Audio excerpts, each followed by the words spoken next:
நாத ரூபி பால பருவமுள்ள சோழ குயில போல என்னுடைய பேர்தான் பொன்னுருவி. உங்களோட பேர பொன்னுருவி. இந்த பொன்னுருவியை 10 மாதம் முன்னூறு அங்கத்தின் தாய் தந்தை யாரு? யாரால் பிறந்தே தெரியுமா? யாரு? அடா என்னையோ 10 மாதம் முன்னூறு நாள் 3000 தசவிடாடி அங்கத்திலே சுமந்து பெற்றெடுத்த தாயோரோ பூங்கோதை, தந்தையாரோ பொன்னுராஜன் என்று சொல்ல இருவருக்கும் ஒரே ஒரு மகளாக நான் பிறந்தேன். ஆலக்குடி நாடு அடியே நான் ஆளக்கூடிய நாடோ சேராம தேசம் என்று சொல்லலாம். சேராம தேசம். அப்படி ஆட்டு வந்தாலும் உங்களை காலாகாலத்தை கல்யாணம் முடிச்சு கருமாந்தம் எடுத்துட்டாங்களா? ஏய் கல்யாணம் ஆயிருச்சு. கல்யாணம் ஆயிருச்சுடா. நல்ல வேலை முண்டை உங்ககிட்ட எல்லாம் சொல்லிட்டு என்ன இருக்கு சொல்லி கல்யாணம் முடிச்சுட்டு நாமளும் ஒரு பண்ணி என்ன பண்ண மாதிரிக்கு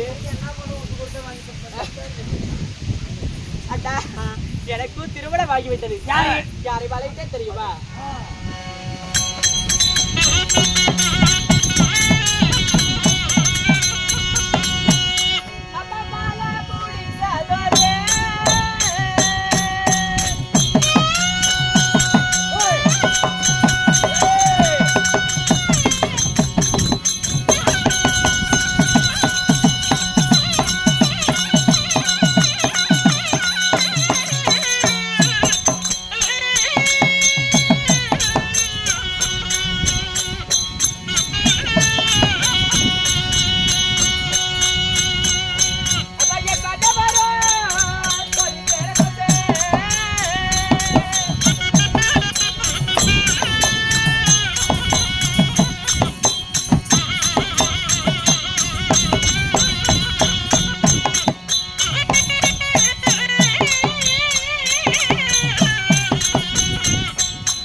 தெரியுமா?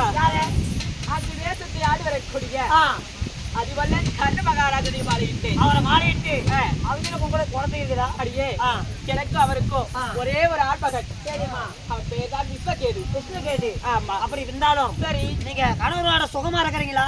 அடியே அடியே எனக்கு திருமணம் ஆன நாள் முதலே என்னுடைய மன்னவருடன் கூடி வாழ்ந்த ஒரு நாள் ஒரு தினத்துல என்னுடைய மன்னவராகப்பட்டவர் அண்மையில இருந்தார். அப்படி இருக்கும் தருவாயில ராஜபட்டர்கள் எல்லாம் அரண்மனைக்கு வந்தார்கள். யாரையும் பார்த்து எழுத்து நிற்காதவர் தேரோட்டி ஆகப்பட்ட அரண்மனையுள்ளே நுழைந்தவுடனே என் மன்னவராகப்பட்டவர் உடனேயோ சிம்மாசனத்தில் இருந்து எழுந்து கை கட்டி தலை குனிந்து நின்றார். அப்பொழுதே என் தாதிமார்களை அழைத்து கேட்டு அவர்கள் சொன்னார்கள், எப்படி அப்பா அவரோ தேரோட்டி வைத்த ஆசாரியின் மகன், அதனால தந்தையார கண்டு மரியாதை தருகிறார். அப்படி சொன்ன உடனே எனக்கு கோபத்துல நான் என் மகனை எடுத்துக்கொண்டு என் தந்தையார் வீட்டிற்கு அப்பொழுதே கிளம்பி விட்டேன். அப்படி போகும் தருவாயில என்னுடைய முந்தான சீலையை பிடித்து இழுத்தார். அப்படி இழுக்கும் பொழுது என்னுடைய முந்தான சீலையை முளை போட்டு அறுத்து அவன் மூஞ்சிலே தூக்கி எறிந்து விட்டான். முளம் போட்டு கிழிச்சிட்டீங்க. ஒரு குழந்தைய பெத்து குட்டி அதை கிழிக்கிறது ஏதாடா சரி விடு மூடு. அட்டா அப்படி இருந்தாலும் எனக்கோ இது தூக்கம் வருவது போல இருக்கிறது. அதனால நான் தூக்குறேன். அவரை அலாட்டு பாடுறியா? அப்படி ஆகட்டுமா?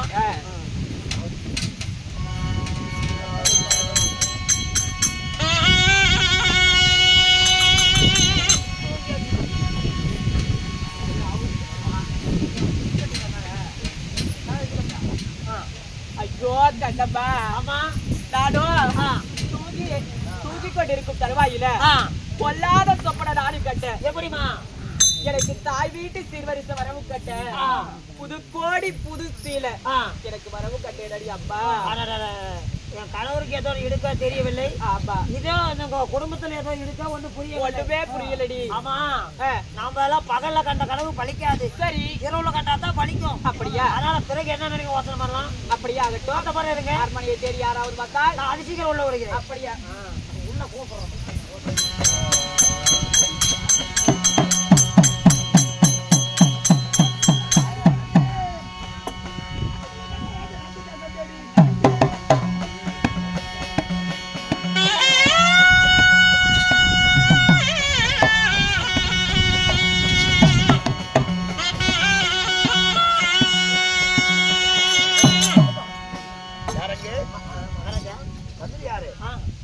அலையற்ற கடல் போலவா காட்சி அளிக்கிறது அந்நிய தேசம். ஆமா, ஏண்டா இதுக்கு முன்ன நான் இப்ப இங்க வரும்போது இப்படி இல்லையே, அது நல்லா கலகல கலகலன்னு இருக்கும். ஆமா சாமி, 2 பேரு தாங்க காத்து ஃபுல்லா அடிச்சிச்சா, அல ஊட்டி போயிட்டாங்க.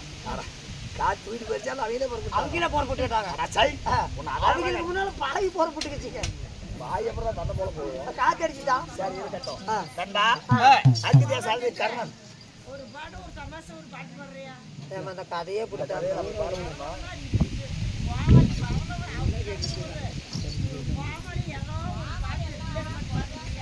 ஏமா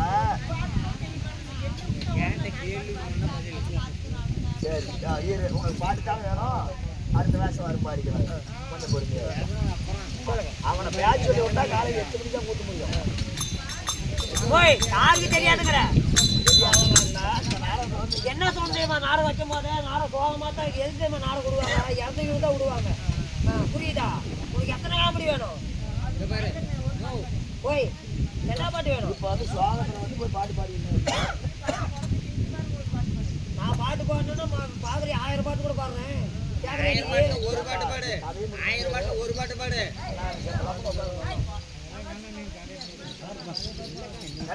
அவரு கதையை பாருங்கிறாரு, உள்ள வேத்தலாட்டியானா வேத்த விடுங்கிறாங்க. என்ன பண்ணுவேன்?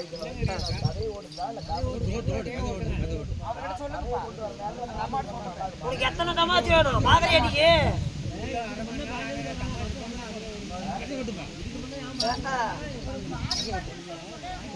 பொறுமையா இருமாமா.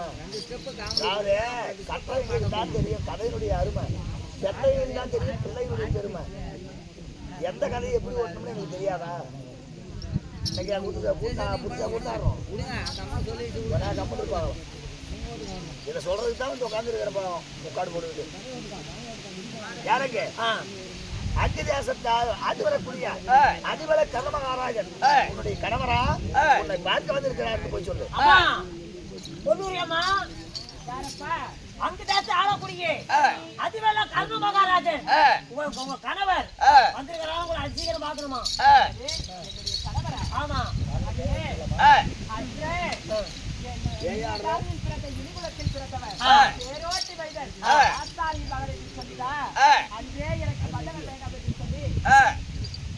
அன்றே வேண்டாம் என்று வந்தேன். இப்பொழுது எதற்கு வந்தா வராத வழியா போச்சு. எப்படி ஆசாரி மகன் வீர ஜாதி வீர கோலம் அப்படியாப்பட்ட மன்னவர்கிட்ட ஒரு குழந்தை பிறந்ததே போதும் என்று அன்றோ நாளையில தொட்டு தாலி கட்டின உங்களுக்கு வேண்டாம் வந்து முகத்துல கறி பூச்சி விட்டு இன்னைக்கு எதுக்கு வந்தாரு அப்படின்னு கேக்குறாங்க. இதைக்குள்ளத்தான் ஈன ஜாதி தேர்ப்பாக அமைந்தான் அன்னைக்கே அவனை வேண்டாம் என்று தூக்கி எடுத்து வந்தேன். இன்னைக்கு எதுக்கு என்ன பாரு வந்தான் அப்படின்னு கேட்கிறான். ஆமா வேண்டாம் சொன்னாவா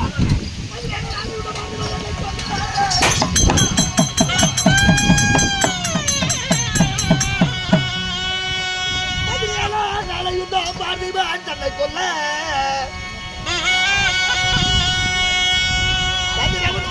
கடினமாய் போக வேண்டும். தன்னை கொல்ல வேண்டும் அறிய மாட்டான். எனக்கு மதிமுகமுடையால் பெண்ணே மதிமுகமுடையால் தாரா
ஆமா மகாராஜா 17ஆம் நாளை யுத்தம்.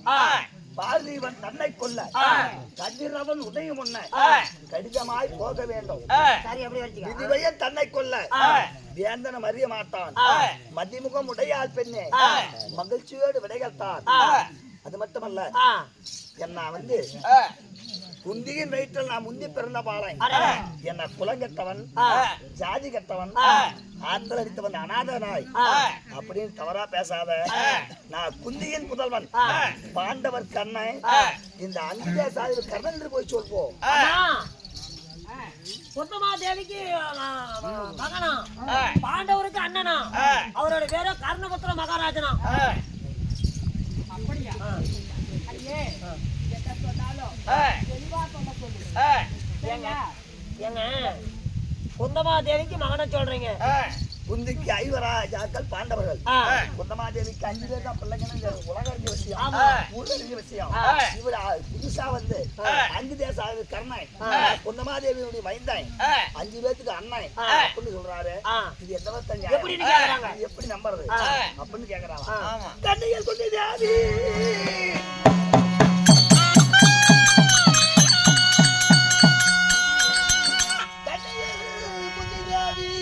கவனித்தால் வருது தன்னை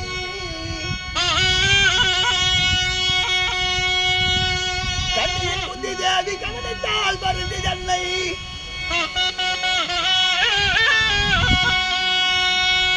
வண்ணமாய் கதிரோடு வந்தது அயர்ந்த பின்பு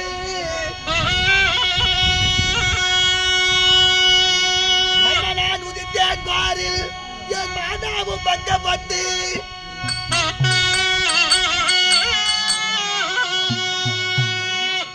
என்னையும் கோலையில் வைத்து அவள் ஏகின செய்தாள் ஆற்றில்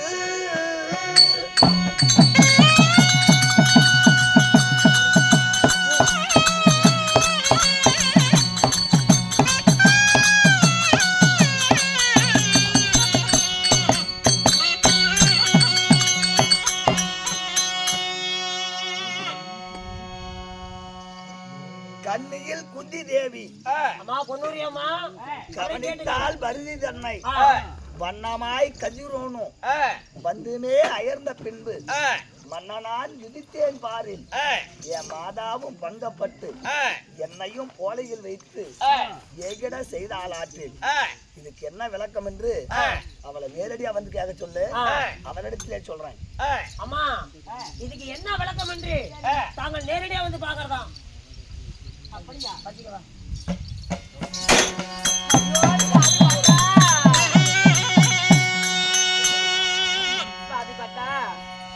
அறியாத புத்தியால உங்களை ஆச்சாரி வைத்தர் என்று சொல்லிவிட்ட, தெரியாத புத்தியால தேரோட்டி வைத்தர் என்று சொல்லிவிட்ட மன்னா, சிறியோர்கள் செய்யும் தவறை பெரியோர்கள் நீங்கள்தான் மன்னிக்க வேண்டும்.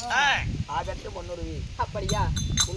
உன்னுடைய ஸ்தானத்தில் எந்த ஒரு பெண்கள் இருந்தாலும் அடுத்தவர் பேச்சை கேட்டு ஒருவர் பார்த்து ஒருவர் கேவலம் பேசினா கொஞ்சம் அப்படி இப்படிதான் குடும்பத்துல சிக்கல் வரும்.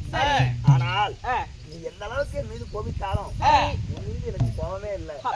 ஆனா இருந்த போதிலும் 5 சிறு வயது அறியா பருவத்தில் கொஞ்சம் சிறு வயது குழந்தை பருவத்தில் துர்வாசர் மந்திரத்தை உச்சரித்த காரணத்தால் 5 சிறு வயதிலேயே குந்தமாதேவிக்கு நான் மகனானேன். என்ன ஆகாத பிள்ளை என்று என் ஆற்றிலே விட்டாள் என் தாய், என்ன வேண்டாத பிள்ளை என்று ஒரு வயதிலே விட்டாள் என் தாய். ஆற்றல் அடித்து வந்த அனாத பிணம் நான் ஆற்றோட போயிருக்கலாம். ஆனால் அதிரதனுக்கும் ராதைக்கும் நான் கிடைத்து நான் அதிரதன் ராதனுடைய வளர்ப்பு மகனானேன். துரியனுடைய அரவணைப்பால் அங்கு தேசத்துக்கு அரசனானேன். அழகிய உன்னை நான் திருமணத்தை செய்வேன். ஆனால் விதிவசம் நம் வாழ்க்கையில் விளையாண்டு விட்டது. அந்த விதியின் காரணத்தால் இவ்வளவு நாள் உன்னை பிரிந்திருந்தேன். ஆனா நமக்கும் ஒரு மகன் பிறந்து விட்டான். ஆனால் இருந்தாலும் நீ நினைக்கலாம் கணவராகப்பட்டவர் இன்று நம்மளோடு சேர்ந்து பிழைக்க வந்துட்டாரு, நம்மளோட சந்தோஷமா இருக்க வந்துட்டாரு மனசால் நினைக்கலாம். தெரியுமா அடிக்காட்டி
நான் உன்னோடு கூடி பிழைக்கலாம், சரி கொஞ்சம் இருக்கலாம் அப்படி என்பதற்காக உன்னை தேடி நான் வரவில்லை. சரி ஆனால் இவ்வளவும் தெரிந்திருந்தோம்.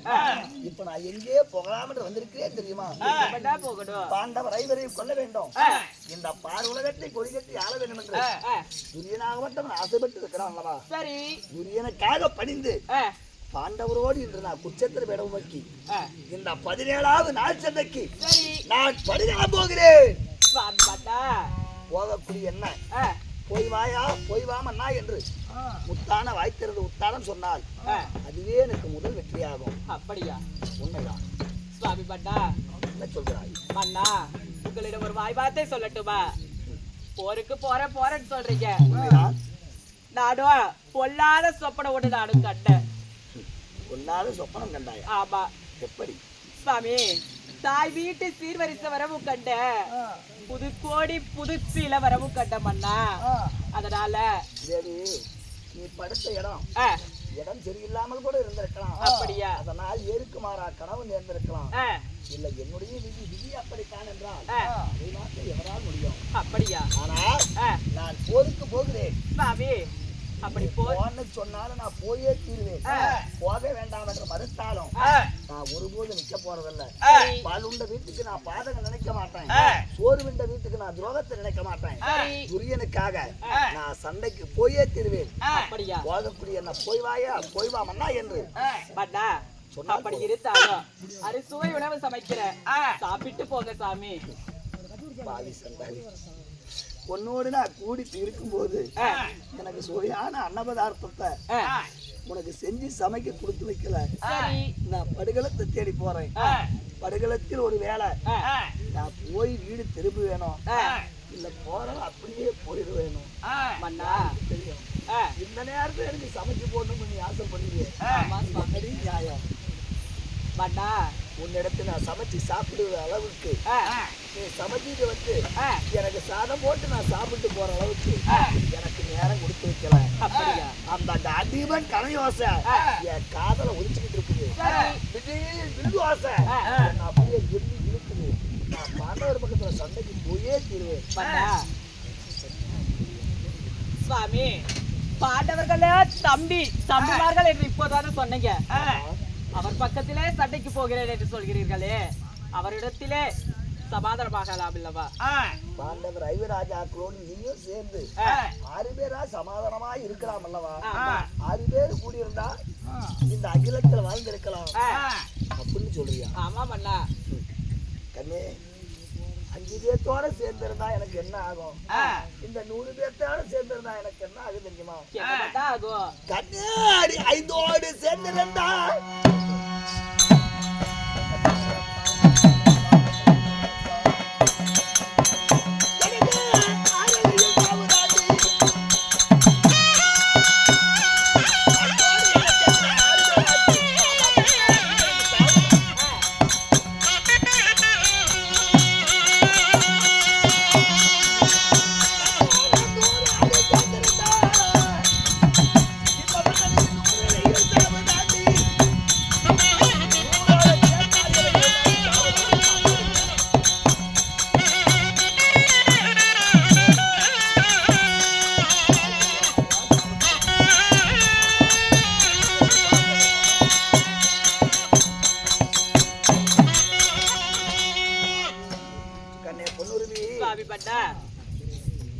அதாவது 5 பேர்த்தோட சேர்ந்திருந்தா 6 என்னைக்கு ஒரு மனுஷன் செத்தாலும் 6லயும் ஜாவும் 100லயும் ஜாவும்பாங்க.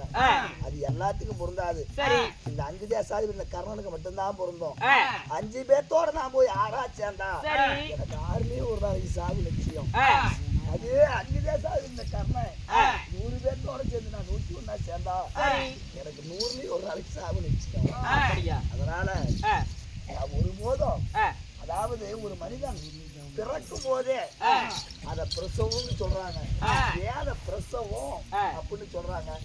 அவன் பிறக்கும் போதே ஒரு நாளைக்கு இறப்பான், சமம். அதனாலதான் அத பிரசவம்னு சொல்றாங்க. என்னைக்கா இருந்தாலும் ஒரு மனிதன் பிறக்கும் போதே இறப்பென்று ஒன்று தலைமையில எழுதி விடுவோம். யாரு படைத்த பிரம்மா எனக்கு பிறப்பென்று ஒன்று இருக்கும் போதே இறப்பென்று ஒன்று தலையில எழுதிட்டான். இறக்காத ஒரு மனிதன் இறக்கவே முடியாது. அதனால அதனால நான் பிரியனுக்காக ஆ, நான் போயே தீருவேன். அப்படியா? சண்டைக்கு நான் போயே ஆகணும். ஆ, என்ன போக சொல்லிவிடு. பட்டா போர்க்கள போறேன்னு சொல்றீங்கல்லவா? அப்படி போய் வெற்றி பெற்றால் ஆச்சு. ஒருவேளை ஆ, எனக்கு ஏதாவது உங்களுக்கு ஏதாவது நேர்ந்து விட்டால் நான் என்ன சாமி செய்வேன்? உண்மைதான். ஒரே ஒரு மகனை பெற்று ஒரு மகனோடு வாழ்ந்து கொண்டிருக்கிறேன் சுவாமி. நீங்க இல்லாத ஒரு வேளையில எனக்கு ஏதாவது ஆபத்து நேர்ந்து விட்டால் அந்த தேவியாவர நான் ஒரு மகனை வைத்துக் கொண்டு நான் என்ன செய்வேன்? நீங்க ஒரு வேலை இருந்து விட்டால் நான் எப்படி கண்டுபிடிப்பேன் அப்படின்னு கேட்கிறாயா? ஆமா பட்டா. தேவி, நான் ஒருவேளை அந்த குச்சத்திர பீடபூமியில இந்த கர்ணனால் வாழ்ந்து விட்டால் நீ எப்படி தெரிந்து கொள்ள வேண்டும் தெரியுமா? எப்படி பட்டா?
ஒருவேளை அந்த குச்சத்திர பீடபூமியில் என் கரத்தால் அந்த அர்ஜுனன் அடிக்கிறானோ அவன் கரத்தால் நான் அடிக்கிறேனோ, ஒருவேளை என் தம்பியாவரே கூடிய அர்ஜுனன் கரத்தால் இந்த கர்ணனால் வாழ்ந்து மடிந்து விட்டால் மாண்டாயா மகனே கர்ணா என்று என் மாதாவாவரே கூடிய குந்தமாதேவி என்னை மடி மேல வச்சிருவா. அப்ப மகன் மன்னாவரே கூடிய கர்ணன் மாண்டு விட்டான் என்று குச்சத்திர பீடபூமி வந்து சேரு. நான் மாண்ட பின்னால் பாண்டவர் ஐவராஜாக்களோடு நீயும் போய் சேர்ந்து கொள். அப்படியா பட்டா? மகனாவளே கூடிய கிருஷ்ணகேதியும் கொண்டு வந்து பாண்டவர்களுக்கு அடைக்கலமா ஒப்படைத்து விடு. சரி. அண்ணனின் மனைவி அன்னைக்கு சமம் என்று பாண்டவர் ஐவராஜாக்களும் உன்னை பெற்ற தாய் போல பார்த்துக்குவாங்க. அப்படியா? பட்டா நான் புறப்படுகிறேன். அப்படி இருந்தாலும் வில்வாசை என்னை வில்லி இழுத்து கொண்டு இருக்கிறது. அப்படியா? சுவாமி, சாதம் தான் சாப்பிட நேரமில்லை என்று சொல்லிவிட்டீர்கள். ஒரு பாலாவது கொண்டு வருகிறேன், பாலாவது குடித்து விட்டு செல்லுங்கள் சுவாமி. ஒரு மனிதன் பசித்து வந்தாலும் பசிக்காமல் வந்தாலும் பாசத்துடன் பால் கொடுத்தா அத சாப்பிடுவதற்கு அமிர்தத்தை போல தோன்றுமா? அதனால ஒரு டம்ளர் பாலாவது சாப்பிட்டு போங்கன்னு சொல்லுங்க. சரி, இதுவே உன்னுடைய கடைசி ஆசையாக இருக்கட்டும். கொண்டு வா.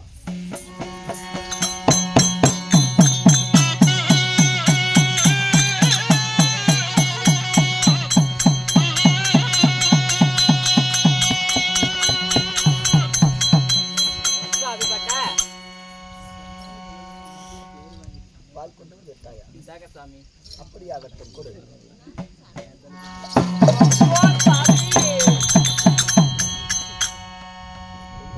ஐயோ பட்டா, நீ கொடுத்த பால் எனக்கு எப்படி தோன்றுகிறது தெரியுமா?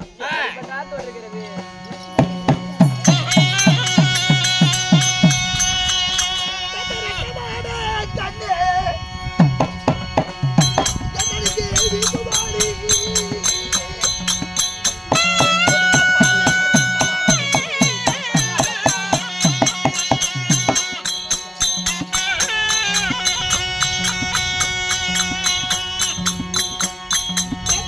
உன்னை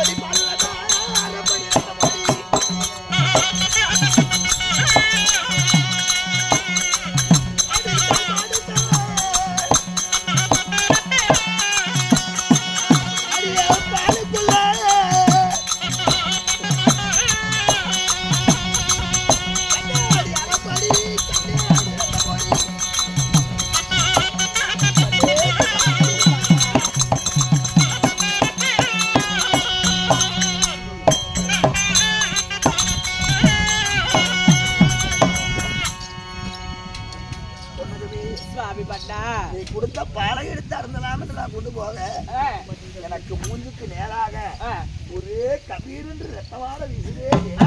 அப்படியா? அதனால் அந்த பாலை என்னால் அருந்த முடியவில்லை. சரி இந்த பார் நீ வார்த்தை வீரனு கலகல்ல.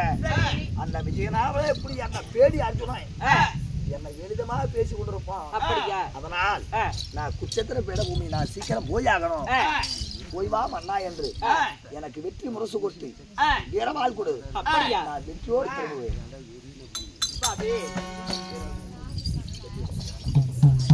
போடு போடு.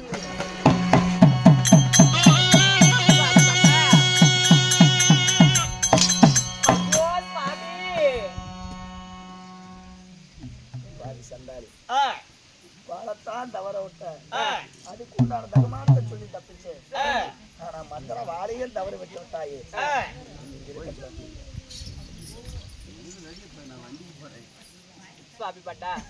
கணவன் மேல் இருக்கும் பாசத்தால் உன் சிந்தை ஒரு நிலையில் அல்ல. நீ சென்று மகனை பத்திரமா பார்த்துக்கொள். நான் குச்சத்திர விட போகிறேன். என்னதான் சொன்னாலும் போய்தான் தீர்வன் சொல்றீங்களா? ஒருபோது நான் நிக்க போவதில்லை. போ. ஐயோ பட்டா இதுக்கோசரம் ஆனா இவ்வளவு தூரம் கஷ்டப்பட்டு வந்தேன். போய் வா மன்னா என்று சொல்லியிருந்தா முதல் வெற்றியே எனக்கு இந்த கிட்டி இருக்கும். அந்த குற்றத்தில விட பூமியில எனக்கு கொஞ்சத்துக்கு கொஞ்சமாவது வெற்றி கிட்டி இருக்கும். போகக்கூடிய என்ன என்ன ஒத்த வார்த்தை சொல்றீங்க?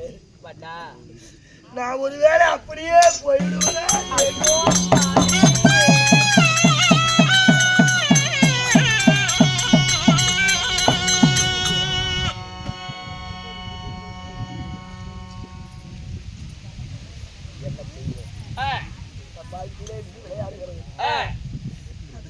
யாரால் முடியும்? ஆபத்துக்கு உதவாத ஒரு பிள்ளையும் அரும்பசிக்கு உதவாத ஒரு அண்ணமும் காகத்தை தீரா தண்ணீரும் தரித்திர வழியாத ஒரு பெண்ணீரும் கோபத்தை அடக்காத ஒரு வேந்தனும் குருமுடியின் பேச்சை கேள் ஆசேடனும் பாவத்தை தீரா தீர்த்தமும் பயனில்லையாம் 7 உலகில். அதை போல உனக்கு பாவ புண்ணி என்னன்னே தெரியாத பேசுறேன். என் விதி இப்படித்தான் அந்த மாத்த யாரால முடியும்? புறப்படு.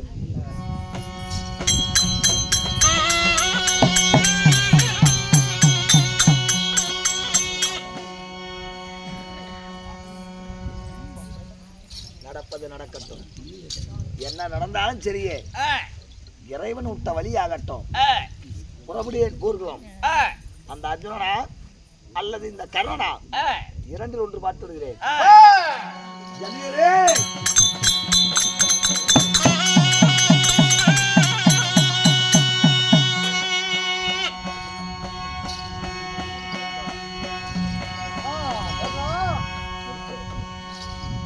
மாமா ஜல்லியா, இதோ என் மனைவியாவல இப்படியே பொண்ணு எடுத்து விடைபெற்று விட்டேன்.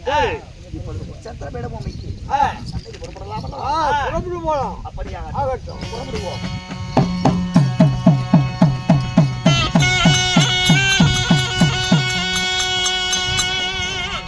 இதோ குந்தி தேவியிடமோ கர்ணனாவட்டவன் போர்க்களம் போகாமல் செய்யலாம் என்று சொல்லி பார்த்தபோது செஞ்சோத்தை கடன் தீர்ப்பதற்காக நான் போர்க்களம் போயே தீர்வேன் என்று சொல்லி கருணாபட்டவனோ போர்க்களம் வந்து கொண்டிருக்கிறார். கருணாபட்டவன் போர்க்களம் வந்தால் இப்பொழுதோ நானோ அர்ஜுனனுக்கு சாரதியாக வேண்டும். அர்ஜுனன் அழைப்போம். அர்ஜுனா,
கற்பகரகத்தில் ஏறி ஜல்லினாகப்பட்ட ஒரு ரதம் ஓட்டு அங்குதேசாதிபதி கர்ணனோ உன்னை கொல்ல வேண்டும் என்று சொல்லி கற்பகரகத்தில் வந்து கொண்டிருக்கிறார். நான் இப்பொழுது சாரதியாக ரதத்தை செலுத்துகிறேன். கவனமாக இருக்க வேண்டும். அப்படியா? இந்த நாளுக்காகத்தான் இவ்வளவு நாள் நான் காத்துக் கொண்டிருந்தேன். எப்பொழுது அந்த கர்ணனோ இந்த அர்ஜுனனோ மோதுவோம் என்று எதிர்பார்த்து கொண்டிருந்தேன். இன்று பார்ப்போம் அந்த கர்ணனா இந்த அர்ஜுனனா அப்படி என்று இன்று பார்ப்போம். ஒண்ணு நான் ஜாவணும் இல்ல அவன் ஜாவணும். ஆகட்டும் அப்பா. இதுதான்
எங்கோ வந்திருக்கோம் பார்த்தாயா? குச்சத்திர மேடுபூமி வந்து விட்டோம். அதோ தூரத்தில் பார்த்தாயா அர்ஜுனுடைய ரதமாவது வந்து கொண்டிருக்கிறது. வரட்டும், அவன் என்ன செய்யறான்னு பார்ப்போம். மாமா, அவன் வரத்துக்கு முன்ன இதோ நம்மளுடைய அன்னக்குடி நாட்டு அவன் வந்து நம்ம வந்த விஷயத்தை அவன் தெரியும். அன்னக்குடி நாட்டு இப்பொழுதோ நாம் இருவரும் குருச்சேத்திர வீரபூமியாக வந்து கொண்டிருக்கிறோம். நமது ரதத்தின் மீது இருக்கும் அனுமந்த கூட ஏத்தப்பா. அப்பொழுதுதான் அவனுக்கு தெரியும் கர்ணனுக்கோ விஜயநாவலங்கக்கூடிய ஆனாளமான அர்ஜுனன் ரதமாவது வந்து கொண்டிருக்கிறது போர்க்களத்தை நோக்கி என்று தெரியும். அனுமந்த கொடியை பறக்க விடப்பா. எழுப்பிடுங்க. இப்பதான் முக்கியமான கதையா வருது. அப்புறம் இதை பார்க்கலன்னா நீங்க கொடுக்குற சம்பளமே சண்டையோட பார்க்கலாம். என்ன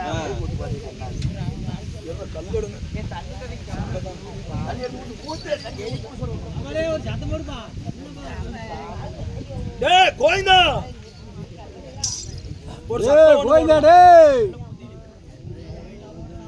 கோயிந்தா வண்டி போகுதுடா. வண்டி போகுதுடா கோயிந்தா. கருணா